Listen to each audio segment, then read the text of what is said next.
Hello students, आज मैं आपके साथ शेयर करने जा रहा हूं नॉट फॉर प्रॉफिट ऑर्गेनाइजेशन। ये एक बड़ा चैप्टर है, इसको हम डिफरेंट पार्ट्स में कंप्लीट करेंगे।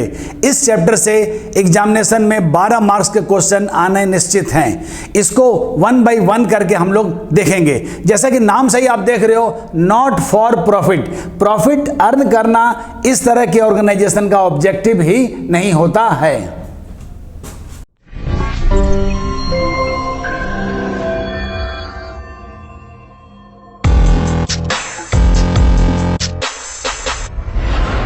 तो नॉट फॉर प्रॉफिट ऑर्गेनाइजेशन के बारे में हम देखते हैं कि ऐसे ऑर्गेनाइजेशन जो हमारी सोसाइटी में चलते तो हैं, लेकिन उनका ऑब्जेक्टिव जो पर्पस होता है वो लाभ कमाना नहीं होता है। वो समाज में सोसाइटी को सर्व करते हैं या अपने मेंबर को सर्व करते हैं। जैसा कि यहाँ से पता चलता है कि ये जो ऑर्गेनाइजेशन है, not for profit organisation is an organisation which has been established.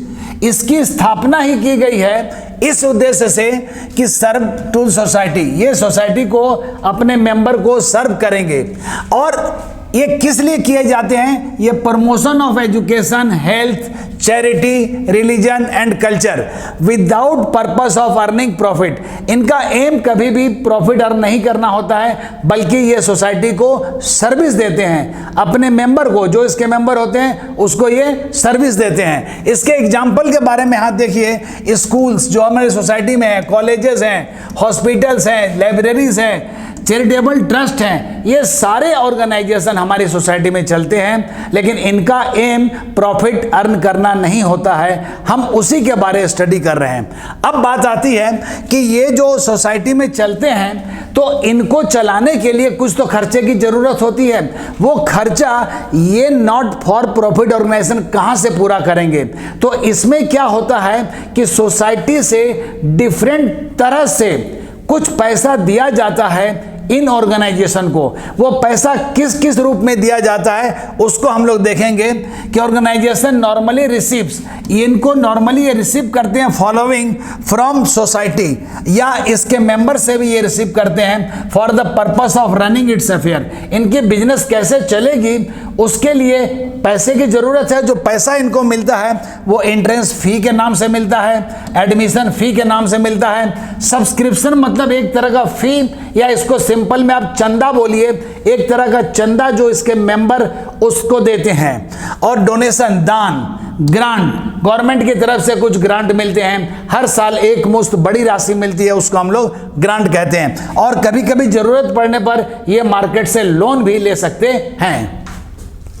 अब बात आती है कि जब ये सोसाइटी से और अपने मेंबर से कुछ पैसा कलेक्ट करते हैं, तो इनकी भी रिस्पॉन्सिबिलिटी है कि हम सोसाइटी को सर्विस देने के साथ साथ उनको ये भी बताएं कि आपसे जो पैसा हमको मिला था उसको हमने किस प्रकार खर्चा किया है और वो पैसा हमारा कहाँ पर पड़ा हुआ है।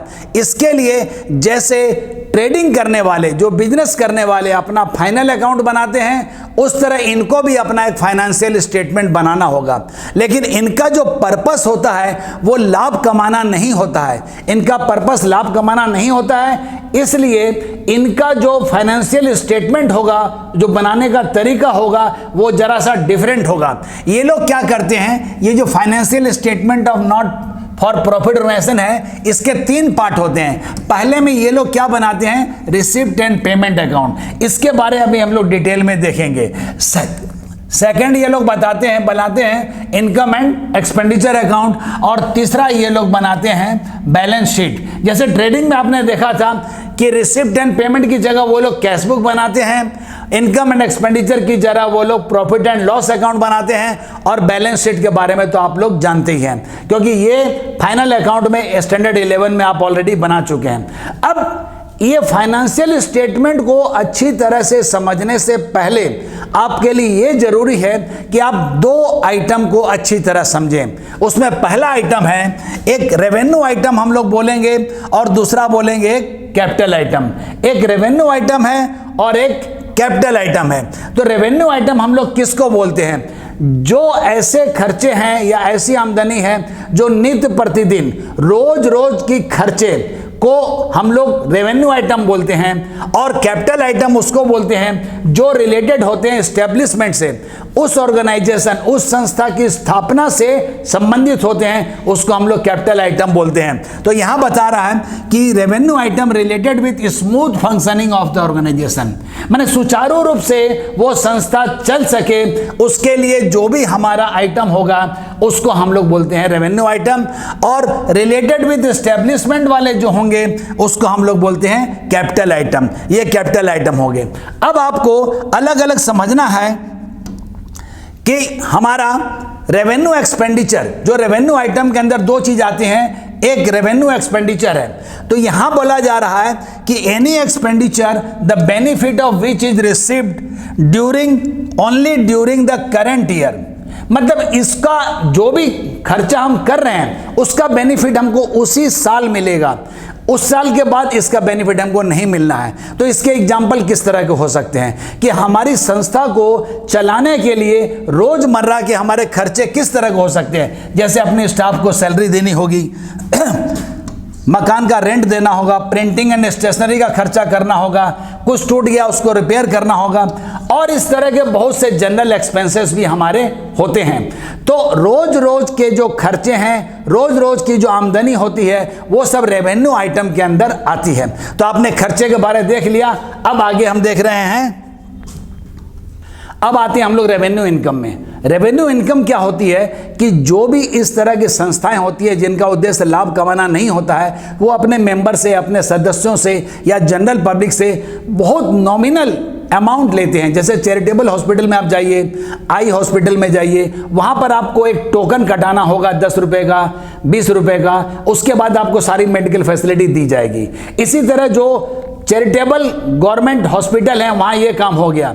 अब इस तरह क्लब्स होते हैं, क्लब अपने मेंबर से सब्सक्रिप्शन लेते हैं। सब्सक्रिप्शन एक तरह की फी है जिसके बदले जो क्लब है अपने मेंबर को सारी फैसिलिटी प्रोवाइड करता है। इसी तरह स्कूल है, कॉलेज है, जहां एडमिशन फी लगती है, जहां एंट्रेंस फी लगती है, तो जो ये पैसा पब्लिक की तरफ से इस संस्था को दिया जाता है वही इस संस्था की इनकम होती है और जिसको हम रेवेन्यू इनकम कहते हैं। तो ये रेवेन्यू इनकम है कि regular income against which service will be provided during current year only, उसके अगेंस्ट में सिर्फ उसी साल दिया जाएगा। और ये मिसलेनियस इनकम होती है, जैसे इन संस्था में न्यूज़पेपर वगैरह आए, उसको उन्होंने बेचा, उसको बेचने से कुछ इनकम प्राप्त हुई। इसके एग्जाम्पल हैं सब्सक्रिप्शन, मतलब मेंबर से चंदा लिया गया है, admission fee, entrance fee, general donation.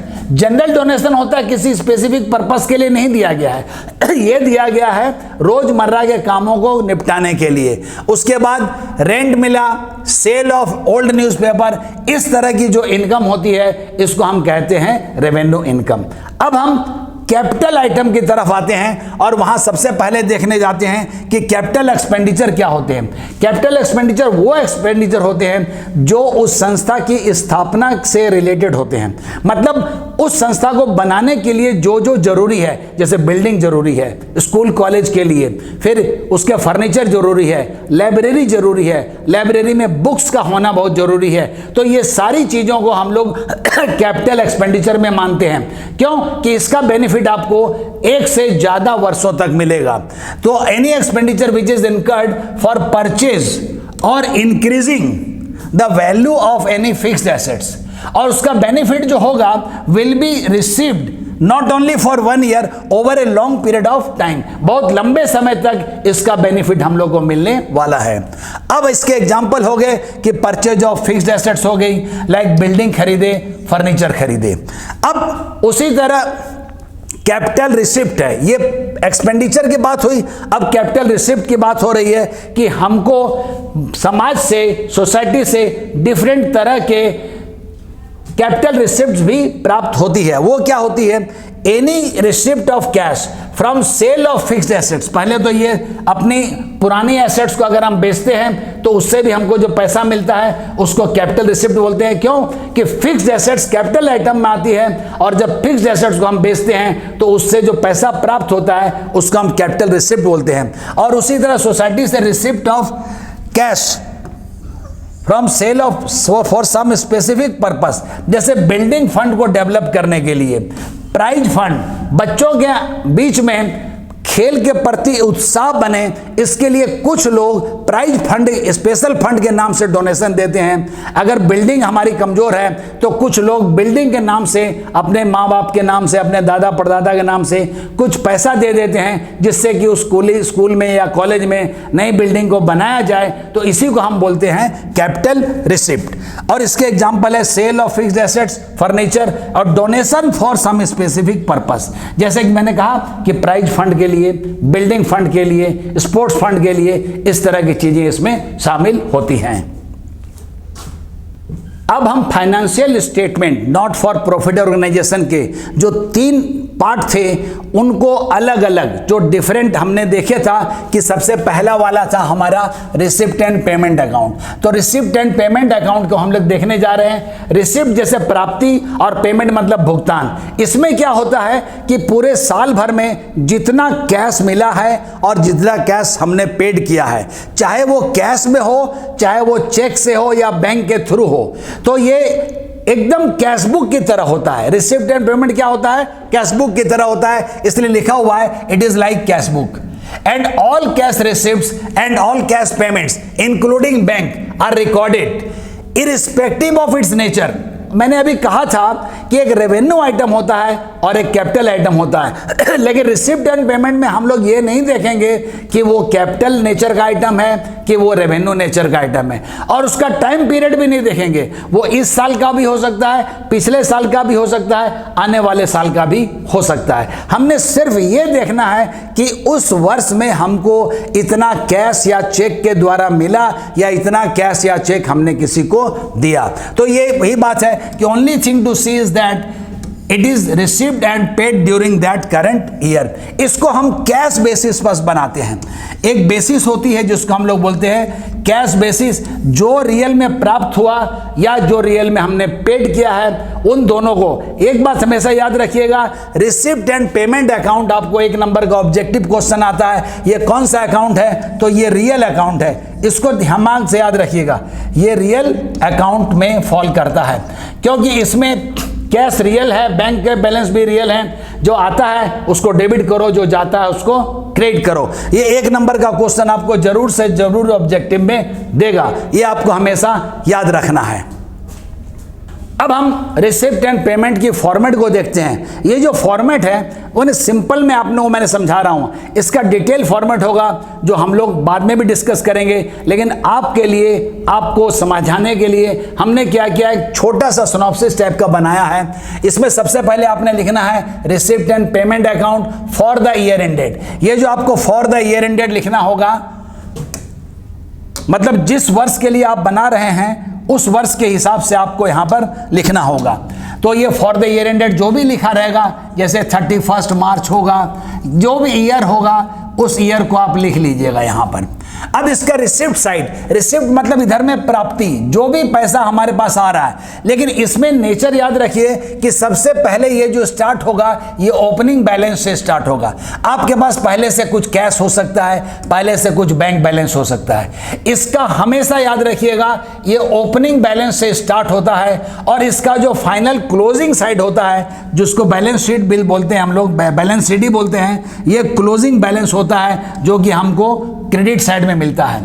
अब यहां देखिए कि जितना भी रेवेन्यू रिसिप्ट है और जितना भी कैपिटल रिसिप्ट है, दोनों तरह के रिसिप्ट को रिसिप्ट एंड पेमेंट अकाउंट में लिखा जाता है, क्योंकि मैंने आपको पहले बता दिया था कि इसमें नेचर ऑफ अकाउंट नहीं देखा जाता है, और ना ही ये देखा जाता है ये किस साल का है। सिर्फ है कि पैसा आना चाहिए या पैसा जाना चाहिए। तो जैसे एग्जाम्पल दिए हैं सब्सक्रिप्शन, तो सब्सक्रिप्शन जो हमको चंदा मिला है अपने मेंबर से, उसी तरह एंट्रेंस फी मिली है मेंबर से या स्टूडेंट से। जनरल डोनेशन, किसी भी काम के लिए डोनेशन मिला है वो इसमें आ गया डेबिट साइड में।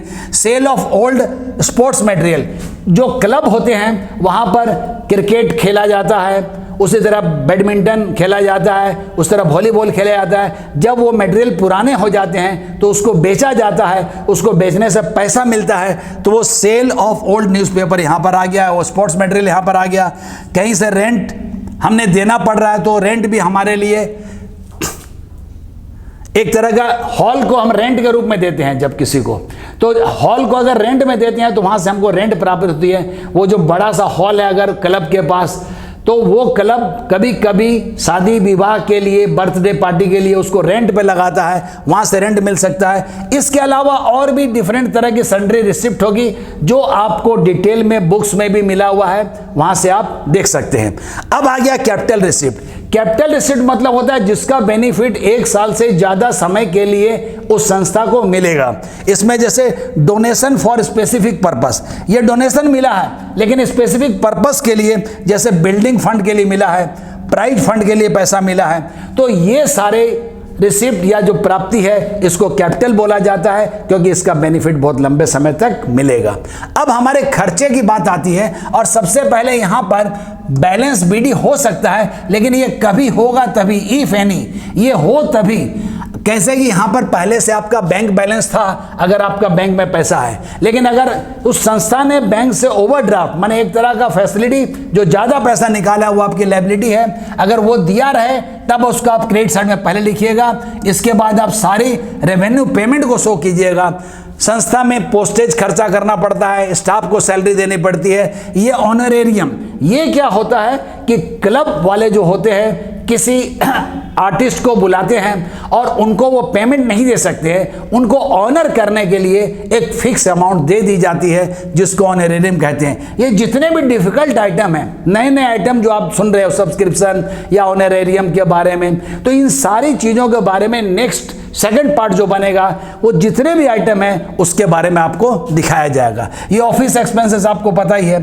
अब कैपिटल पेमेंट जैसे कि परचेज ऑफ फिक्स्ड एसेट्स, आपने अगर कोई फिक्स्ड एसेट्स खरीदी है वो इसमें आ जाएगा। Purchase of books for library है। तो ये जितना भी डेबिट का आइटम है और जितना भी क्रेडिट का आइटम है उसको बैलेंस करने के बाद अगर हमारे पास कैश और बैंक का बैलेंस बचता है तो इस तरफ आएगा। अगर क्रेडिट साइड का टोटल ज़्यादा हो जाता है तो नेचुरली ये हमारा बैलेंस शीट, ये हमारा बैंक ओवरड्राफ्ट होगा, क्योंकि कैश का कभी भी माइनस बैलेंस नहीं हो सकता है। ये जब भी होगा ये बैंक ओवरड्राफ्ट ही होगा। अब फाइनेंशियल स्टेटमेंट का सेकेंड पार्ट जो हमने देखा था उस टाइम कि वो इनकम एंड एक्सपेंडिचर अकाउंट है। आपको मैंने बताया था कि रिसिप्ट एंड पेमेंट अकाउंट में रेवेन्यू आइटम, कैपिटल आइटम कुछ भी नहीं सोचना है, सब कुछ लिख देना है, खाली कैश मिला या गया। लेकिन ये प्रॉफिट एंड लॉस अकाउंट की तरह होता है जो आपने trading and profit loss account बनाया था फाइनल अकाउंट 11 में, उसकी तरह। लेकिन यहाँ एक बात याद रखनी है कि इसमें सिर्फ रेवेन्यू आइटम आएगा, इसमें एक भी कैपिटल आइटम नहीं आएगा। और जो रेवेन्यू आइटम आएगा वो उस साल का टोटल आएगा। टोटल का मतलब अगर आपका आउटस्टैंडिंग है, प्रीपेड है, एक्रूड है, अनएक्रूड है, तो सारी चीज़ों का आपने एडजस्ट करना है। उसको एडजस्ट करने के बाद जो फिगर होगा उसी फिगर को आप आउटर कॉलम में लेंगे। इसका मतलब कि ये इनकम एंड एक्सपेंडिचर जो बनाया जाता है वो एक्रूअल बेसिस पर बनाया जाता है। ये एक्रूअल बेसिस क्या होता है कि हम टाइम को देखते हैं, मिला या नहीं मिला वो नहीं देखना है, दिया या नहीं दिया वो नहीं देखना है, पूरे साल का खर्चा हमको लिखना है। तो यहां पर बोल रहा है like profit and loss account and only revenue items of current year are recorded in total. In total का मतलब हो गया आपको आउटस्टैंडिंग, एक्रूड, प्रीपेड, अनएक्रूड सबको एडजस्ट करके आपने ये अकाउंट बनाना है। मतलब कि इरिस्पेक्टिव ऑफ इनकम रिसीव्ड और नॉट, मिला या नहीं मिला, एक्सपेंडिचर और पेड और नॉट, आपने दिया या नहीं दिया वो नहीं देखना है, लेकिन उस साल का है तो पूरा का पूरा आपको लेना होगा। अब इसका जो सेकंड एस्पेक्ट है वो इनकम एंड एक्सपेंडिचर, उसकी फॉर्मेट को हम देख लेते हैं। फॉर्मेट डिटेल में आपकी बुक्स में दी हुई है, बहुत बड़ी, आपको वो पूरा का पूरा देखना है। लेकिन ये आपको सिर्फ बताया जा रहा है कि इस चैप्टर में क्या क्या चीजें होती हैं। आपको पहले बताया रिसिप्ट एंड पेमेंट अकाउंट, अब ये income and expenditure account. Receipt and payment account से पता चला था कि हमारे पास क्लोजिंग कैश कितना है, लेकिन यहां से पता चलेगा कि हमारे पास सरप्लस पैसा कितना है या हमारे पास पैसे की कमी हो गई तो वो कितने हैं। तो यहां पर हम लोग एक्सपेंडिचर को डेबिट साइड में लिखते हैं। जैसे जो सैलरी दिया गया तो सैलरी रेवेन्यू आइटम है, लेकिन अगर उसमें इस साल का आउटस्टैंडिंग है तो उसको जोड़ दीजिए। Prepaid in the beginning, last year में इस साल के लिए अगर आपने दे दिया था वो इस साल का खर्चा माना जाएगा, उसको जोड़ दीजिए। और लेस में कीजिए आउटस्टैंडिंग, अगर पिछले साल का कुछ सैलरी देना बाकी था और उसको आपने इस साल दिया तो वो इस साल का खर्चा नहीं होगा, पिछले साल का होगा, इसलिए उसको माइनस कर दीजिए। और इस साल अगर आपने आने वाले साल के लिए पेड किया है वो भी इस साल का खर्चा नहीं है, वो प्रीपेड है, उसको भी आप माइनस कीजिए। तो जिस किसी आइटम में आप देखोगे कि आउटस्टैंडिंग, प्रीपेड, एक्रूड, अनएक्रूड है तो उस हिसाब से आप काम करोगे। जब हम हिसाब बनाएंगे आपको ये सारी चीजें डिटेल में वर्किंग करके वहां पर दिखाएंगे। इसके बाद इंश्योरेंस प्रीमियम हम लोग का खर्चा है। ऑनरेरियम, जो बाहर से गेस्ट को हम बुलाते हैं अपने क्लब में, हॉस्पिटल में या स्कूल में, तो उसको जो पेमेंट दी जाती है वो हो गई। स्पोर्ट्स मटेरियल कंज्यूम्ड, मतलब जब ये एक तरह का डेप्रिसिएशन समझिए, जो स्पोर्ट्स मटेरियल साल भर हम यूज करते हैं वो कितना खर्चा हो गया। नया बैट होता है, धीरे धीरे घिस जाता है और उसके बाद हम लोग उसको बेचते हैं या उसका अनयूज्ड हो जाता है, तो उसका एक कैलकुलेशन का तरीका जो हिसाब में सिखाया जाएगा। ये डेप्रिसिएशन ऑफ एसेट्स आ गया। Loss on sale of fixed asset, अगर कोई फिक्स्ड एसेट आपने बेची है और वहां पर आपको लॉस हुआ है, ये लॉस को यहां लिखा जाएगा, उसका सेल अमाउंट यहां नहीं लिखना है, याद रखिएगा। सेल अमाउंट को यहां कभी भी नहीं लिखना है, सिर्फ उसको होने वाला प्रॉफिट या लॉस। तो ये profit on sale of fixed asset, देखिए क्रेडिट साइड में इनकम है और ये एक तरह का लॉस है, इसलिए डेबिट साइड में है। प्रिंटिंग एंड स्टेशनरी आपका खर्चा है, सन्ड्री एक्सपेंसेस। तो इसके बाद आप क्रेडिट साइड में देखिए सब्सक्रिप्शन, आपको जितना सब्सक्रिप्शन इस साल ड्यूरिंग द करंट ईयर मिला है उसमें अगर आपको अभी भी मिलना बाकी है, एट द क्लोज में मिलना बाकी है, तो आउटस्टैंडिंग एट द एंड मतलब अभी भी मिलना बाकी है, उसको आप जोड़ दीजिएगा। और अगर लास्ट ईयर में आपका एडवांस पेड किया गया था उसको भी आप इसमें जोड़ दीजिएगा। आउटस्टैंडिंग, अगर बिगिनिंग में पिछले साल का अगर मिलना बाकी था वो इस साल मिला है तो उसको आपने माइनस कर देना है, क्यों कि वो इस साल की इनकम नहीं है। अब किसी आदमी ने अगर आपको इस साल के अंत में आने वाले साल के लिए सब्सक्रिप्शन दे दिया तो वो इस साल की इनकम नहीं मानी जाएगी, वो आने वाले साल की मिली है इसलिए उसको माइनस कर देंगे। इसके बाद इनकम में आ गया एंट्रेंस फी, हॉल भाड़ा में देते हैं उसका रेंट मिला, प्रॉफिट ऑन सेल आपको बता चुके हैं, सेल ऑफ ओल्ड न्यूज़पेपर ये रोज रोज का धंधा है। Drama receipt, school, college, hospital में ड्रामा होते हैं, चैरिटी शो होते हैं, तो उस टाइम आपको वहां से कुछ मिला। नेट ऑफ एक्सपेंसेस का मतलब हुआ कि जितना पैसा मिला था उसमें आपने अपना खर्चा बात करने के बाद जो बचा उसको यहां पर लिखना है। General donation, sundry income. इसके बाद आप देखोगे कि डेबिट साइड और क्रेडिट साइड का आप टोटल करोगे। अगर क्रेडिट साइड का टोटल ज्यादा होता है, क्रेडिट साइड का टोटल ज्यादा होता है तो आपके पास यहां पर सरप्लस देखने को मिलेगा और ये excess of income over expenditure है, ये लास्ट में बैलेंस शीट में जा करके ऐड हो जाएगा। लेकिन अगर डेबिट साइड का टोटल ज्यादा है और क्रेडिट साइड का टोटल कम है तो ये आपकी डेफिसिट हो जाएगी, excess of expenditure over income, और इसको हम बैलेंस शीट में ले जा करके कैपिटल फंड से घटा देंगे। यहां पर कैपिटल नहीं होती है, कैपिटल फंड होता है या जनरल फंड होता है, इसको हम कहते हैं, जो बैलेंस शीट में आप देखोगे। तो ये दोनों में से एक चीज होगा, चाहे तो ये वाली चीज होगी सरप्लस वाली या नहीं तो डेफिसिट की, दोनों चीजें एक साथ नहीं होगी। मेरे को लिखना था, फॉर्मेट बनाना था, इसलिए आपको दोनों चीजें दिखा के लिख के दिखाई गई हैं। अब वो जो तीसरा एस्पेक्ट जो था फाइनेंशियल स्टेटमेंट, फाइनेंशियल स्टेटमेंट जब हम बोलते हैं तो आप ये समझिए ये हम फाइनल अकाउंट के बारे में बोलते हैं। वो तीसरा पार्ट क्या था हम लोगों का, बैलेंस शीट। ये बैलेंस शीट हम देखने जा रहे हैं। बैलेंस शीट आप सबको मालूम है, ये एक स्टेटमेंट होता है जो एक पर्टिकुलर डेट को होता है, जो उस संस्था की सभी एसेट्स और लायबिलिटी को बताता है कि ये स्टेटमेंट है, एट ए पर्टिकुलर डेट है और उसमें सभी एसेट्स और लायबिलिटी को दिखाया जाता है जो उस ऑर्गेनाइजेशन की है। अब यहां पर ओपनिंग बैलेंस शीट और एक होगी आपकी closing balance sheet.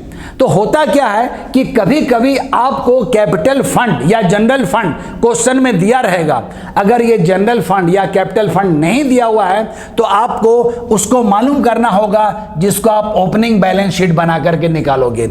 Opening balance sheet as at लिख लिए, लेफ्ट हैंड साइड में सारा लायबिलिटीज होगा, राइट हैंड साइड में सारा एसेट्स होगा। यहां पर अगर आपका बैंक ओवरड्राफ्ट है, लायबिलिटी है। अगर आपने एडवांस सब्सक्रिप्शन मिला वो भी आपकी लायबिलिटी है। अगर आउटस्टैंडिंग एक्सपेंसेस है वो भी आपकी लायबिलिटी है। इसी तरह इस तरफ में आपके कैश इन हैंड है, सब्सक्रिप्शन आउटस्टैंडिंग अभी भी मिलना बाकी है, प्रीपेड एक्सपेंसेस है जो आपने इस साल ज़्यादा दे दिया था, फर्नीचर है, लैंड एंड बिल्डिंग है। तो ये आपको क्वेश्चन में खोजना होगा और उसको खोजने में हम आपकी मदद करेंगे। सारे के सारे चीज़ें बनाने के टाइम ये सिर्फ फॉर्मेट के बारे में आपको हम समझा रहे हैं। तो यहाँ पर अगर आपका एसेट साइड का टोटल ज़्यादा होता है तो कैपिटल फंड बैलेंसिंग फिगर के रूप में यहाँ पर आपको मिल जाएगा लायबिलिटी साइड में। मतलब ये कैपिटल फंड एक बैलेंसिंग फिगर होगा, यही उस संस्था की, उस ऑर्गेनाइजेशन की कैपिटल है जो फाइनली क्लोजिंग बैलेंस शीट में ले जाई जाएगी। अब ये final balance sheet, opening capital fund आपको पता चल गया। अब आप फाइनल बैलेंस शीट बनाओगे जो क्लोजिंग बैलेंस शीट होती है। इसमें लायबिलिटी साइड में सबसे पहले आपने कैपिटल फंड के बारे में सारा डील करना है। तो ओपनिंग बैलेंस अगर दिया हुआ है तब तो ठीक है, नहीं दिया तो आपने निकाला है, वो यहां पर लिखेंगे। उसमें सरप्लस, अगर इनकम एंड एक्सपेंडिचर अकाउंट में सरप्लस हुआ है, प्रॉफिट लॉस में प्रॉफिट होती है, यहां पर सरप्लस होता है। उस तरह नेट लॉस होता है, यहां पर डेफिसिट होता है। अगर डेफिसिट होगा तो उसको आप लेस करोगे, अगर सरप्लस होगा उसको आप ऐड करोगे। इसके बाद स्पेसिफिक फंड, स्पेसिफिक फंड हम उसको बताते हैं जैसे building fund, sports fund, prize fund. उसी पर्पस के लिए ये फंड बेस्ड अकाउंटिंग जो होगा इसके बारे में हम लोग नेक्स्ट वीडियो में सब कुछ देखेंगे। मतलब नेक्स्ट जितना पार्ट बनेंगे सब पार्ट, मेरे को लगता है कि 4 या 5 पार्ट में सारी चीजें आपकी पूरी क्लियर हो जाएंगी। अब यहां पर जो स्पोर्ट्स फंड हो, जो भी स्पेसिफिक फंड है, उसका अगर ओपनिंग बैलेंस है उसको पहले आप लिख लो। उसमें अगर उस साल किसी लोगों से डोनेशन मिला है और या नहीं तो उस फंड का कुछ पैसा हमने कहीं इन्वेस्ट किया हुआ है, वहां से हमको इंटरेस्ट मिला है, तो वो इनकम भी उस फंड से रिलेटेड अगर है तो वो भी वहां जोड़ी जाएगी। और उस फंड से रिलेटेड जितना भी एक्सपेंसेस है उसको लेस किया जाएगा। इसके बाद फाइनल फिगर को बाहर में ले लिया जाएगा। अगर आपके लायबिलिटी में बैंक ओवरड्राफ्ट आपने लिया है उसको भी लायबिलिटी में लिखेंगे। एडवांस सब्सक्रिप्शन जो आने वाले साल के लिए मिला है उसको भी आपने यहां पर दिखाना है। और आउटस्टैंडिंग एक्सपेंसेस जो इस साल का पैसा देना बाकी है वो आपकी लायबिलिटी है, उसको आप यहां पर दिखाओगे। अब फिक्स्ड एसेट्स में देख लिया, आपके पास बिल्डिंग है, फर्नीचर है और भी इस तरह के कुछ चीजें हो सकती हैं। उसका पहले आप ओपनिंग बैलेंस यहां पर लिख लो, फिर उसमें एडिशन डाल दो, फिर डेप्रिसिएशन डाल दो। अगर साल के अंदर कुछ बेचा गया है तो उसका भी एडजस्टमेंट आपको बताया जाएगा। अब स्पेसिफिक फंड को अगर इन्वेस्ट किया है उसके बारे में भी अमाउंट होगी। सब्सक्रिप्शन इन एरियर मतलब अभी भी मिलना बाकी है, वो जो मिलना बाकी है वो एक तरह से हमारी एसेट्स है। और प्रीपेड एक्सपेंसेस इस साल आपने आने वाले साल के लिए अगर कुछ दे दिया है तो वो आपका प्रीपेड एक्सपेंसेस है। और लास्ट में जो कैश इन हैंड है वो यहां पर आप शो करोगे। इसके बाद दोनों साइड का आप जब टोटल करोगे तो ये टोटल जो है, ये दोनों साइड का टोटल आपका मिल जाना चाहिए। ये दोनों साइड का जो टोटल है आपका, ये टोटल दोनों साइड का मिल जाना चाहिए। इसका मतलब है कि आपकी जो बैलेंस शीट है वो राइट बन चुकी है। इसके बाद जितने भी नए तरह के आइटम आपने इस चैप्टर में सुने हैं, वो जितने भी इंपॉर्टेंट आइटम है, जैसे सब्सक्रिप्शन हो गया, उसके बाद लीगेसीज हो गया, लाइफ मेंबरशिप फी हो गया, ये बहुत से आइटम आपको मिलेंगे। 10-12 आइटम हैं जिनके बारे में डिटेल आपको नेक्स्ट वीडियो में हम बना करके दिखाएंगे। फिर उसके बाद क्या होगा कि सब्सक्रिप्शन का कैलकुलेशन कैसे किया जाता है और उसको इनकम एंड एक्सपेंडिचर में कैसे दिखाया जाता है, या फिर कोई स्पेसिफिक फंड का डील कैसे किया जाता है। तो फंड बेस्ड जितनी अकाउंटिंग होगी उसके बारे में भी आपको बताया जाएगा। फिर लास्ट में क्या करेंगे, एक कंप्लीट कंप्रहेंसिव सम, एक बड़ा सा सम हम सॉल्व करके दिखाएंगे। और बीच बीच में ये भी बताते चलेंगे आपको कि इस चैप्टर से ऑब्जेक्टिव टाइप के क्वेश्चन किस किस तरह के आते हैं। जैसे मैंने आपको बताया कि रियल अकाउंट, ये receipt and payment real account है, ये 1 नंबर का क्वेश्चन आ जाता है। उसी तरह इनकम एंड एक्सपेंडिचर ये नॉमिनल अकाउंट है, इसका भी 1 नंबर का क्वेश्चन आपको आ जाता है। तो ये सारी बातें बीच में मैं बताता चलूंगा। आपको अगर ये वीडियो अच्छा लगा हो जरूर सब्सक्राइब कीजिए, अपने फ्रेंड के साथ इसको शेयर कीजिए और लाइक बटन को जरूर दबाइए। All the best all of you.